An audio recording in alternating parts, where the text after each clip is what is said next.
So I've just finished eating my salad. Took me about an hour to chomp through it.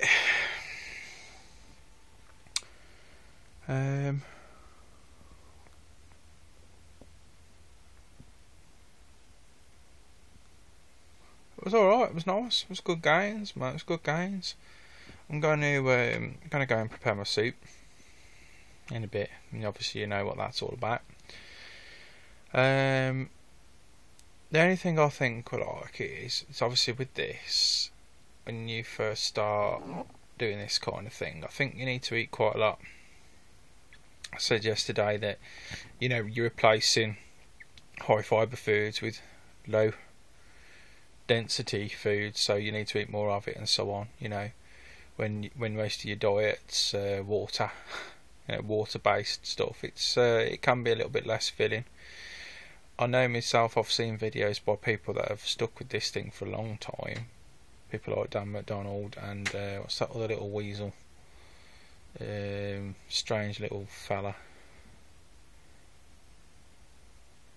little hippie, curly hair, Matt Monarch, that's it. You know, that they report that they eat quite a lot in the beginning, but then several years down the line, the quantity of what they eat reduces quite significantly. I think it's true that when the body gets more efficient, it will need less fuel, as any system will, machine, you know, cars and things and so on like that. They will use more fuel if they're less effective. Same with the body. I think there's a big thing that's been said about unfortunately being brought up on white breads and stuff as children. You've only got to mix flour into water and see how stodgy and sticky it is. It cakes up all the pipes on the inside, all the tubes, all the intestines and so on, and the food's supposed to be absorbed through the walls of those intestines. If they're caked up a bit, food's not going to get absorbed quite well. So I suppose you can see what's going on really. It's going to take a few years to clean the body up, so then it doesn't need as much food. I'm hoping to eventually do that, because I spend a fair bit of my time preparing my food really. I mean I've made videos and I've been talking, so I haven't been focusing 100%. I can kind of do it quite quickly now. I'm just like boom boom, get it done kind of thing, and it's done. It's enjoyable as well, but what I'm trying to say is that it can take quite a lot of time. It can be quite a commitment, because I mean you could just go and grab a microwave curry out of the freezer, boom in the microwave, 2 minutes it's cooked. Put a couple of pieces of bread in the toaster, minute it's cooked. You know, get a couple of pieces of bread, butter them, whack a bit of ham on, ham sarnie, easy peasy. This kind of shit can be a little bit more involving than that. A lot of chopping, a lot of washing. But you know, I personally think it's worth it. And what I'm saying is, I'm hoping that as time goes on in the future, I won't need to do it as much. You know, quantity wise, or time wise even. You know, I mean, as some of you know, I'm hoping to do some extended fasting soon. Really clean the body out. Start to be needing less food, I suppose, you know, after fasting. Stepping towards the breatharian gains. But I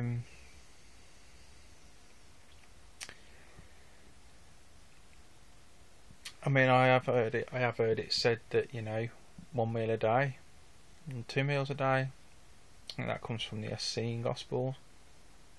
2 meals a day. I mean, this is the thing, who said 3 meals a day? I mean, I actually eat 3 meals a day now, because I want to eat fruit, I want to eat salad, and I want to eat some cooked veggies. So it works out well for me to eat 3 meals a day. But I've also become aware that this whole 3 meal a day thing is bullshit, really. It's bollocks. I mean, it's just crazy. Well, society says, oh, you need to do this and you need to do that, so everyone does it, and we don't even think twice about it really. Most of our lives we just go on doing it.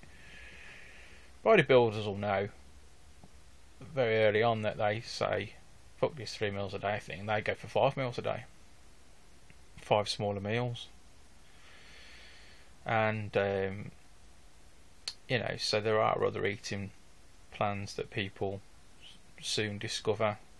The 3 meals a day thing's rubbish. Intermittent fasting, what the Hodge twins do at the moment, they have like an eating window of about 4 hours of the day where they eat all their food during that 4 hours, and then they'll fast for the other 20 hours of the day. That obviously includes sleep time as well, which is technically still fasting as well. Hence the name breakfast, break the fast, first meal of the morning, first meal since the fast. Yeah, they'll intermittent fast.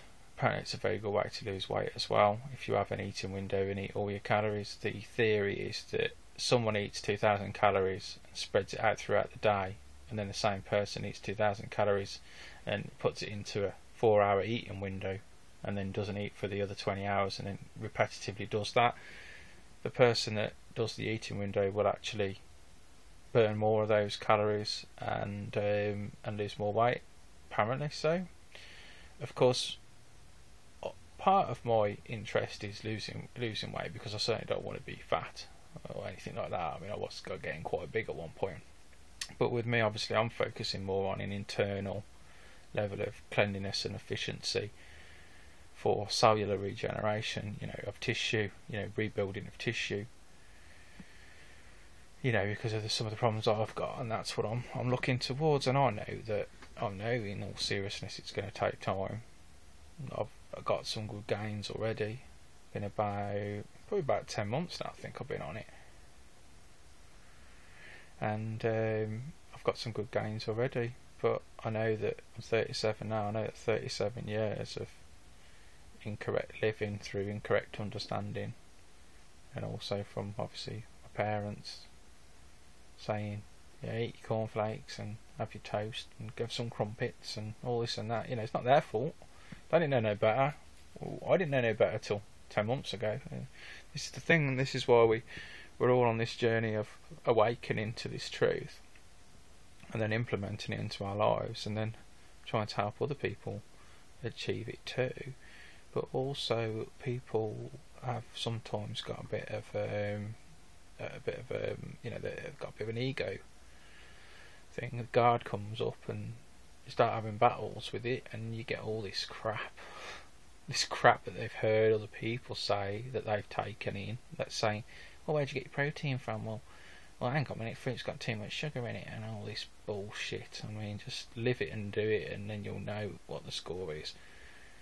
You know, some people can't be convinced of the truth, and it's just not their karma, it's just not their destiny to achieve it, and it's their loss. It's a shame, but you can't get bogged down by that too much right now, because ultimately it can drain your energy. Really, people like that can drain your energy, and you need to just focus on what it is that you want to achieve long term. Stick to it, see the gains for yourself, and you will meet people that have got open minds, and you can discuss this kind of stuff with. That's what's so good about Facebook and people I've met through Facebook and through like fans of Dr. Morse and someone like that, is that we wouldn't be fans of Dr. Morse if we couldn't see a level of this truth already. But we're learning stuff from each other, we're talking about stuff daily, and we're learning stuff from each other, and you know, and that's what it's all about, and passing knowledge on and saying, oh, I've found something that works really good, and it's this and it's that and blah blah blah, and you know, things develop, don't they? Things don't just jump out of the hat already made and as they are, and you know, everything's perfect, hunky-dory, everything's sorted out. It takes time to develop, takes time to evolve into the great masterpiece that it will ultimately become in the future. And we all, I mean, I myself, I think long term, yeah, I think the future, I think if it takes 10 years, it's got to still be done. I'd like it to only take 5, I'd like it to only take 2, I mean, but if we're talking about total cellular regeneration, yeah, it's going to take time. And sometimes I get down about it. Sometimes I think, well, I think if it takes 10 years, my life might almost be bloody over by the time I've done it. But you can't get down thinking that road. You can't think on it like that. You just got to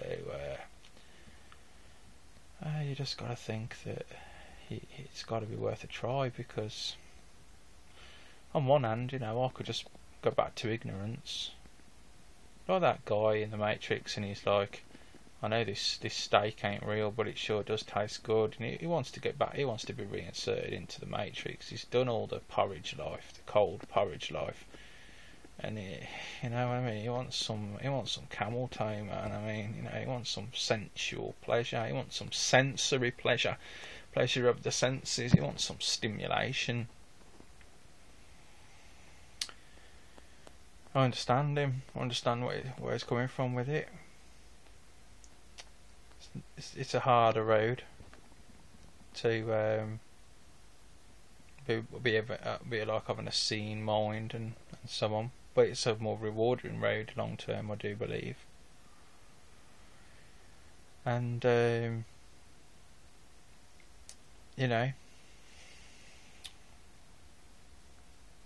what can I say? Forgot what I was saying a minute ago now. How did I get on the road of that guy eating the steak in the Matrix? I always think about him, because it just kind of it sums it up to me, that even though it's not real, it tastes good. You want that level of comfort or pleasure or whatever it is that it gives you. It's hard to stick to the right road. That's what I was talking about. Me, if it takes 10 years and so on, and thinking about if I think that I could be dead by the time I've kind of done it and so on like that. It's not the right way to think about it. I lost my chain of thought. I've lost my chain of thought, man. Okay, I'll be back in a minute.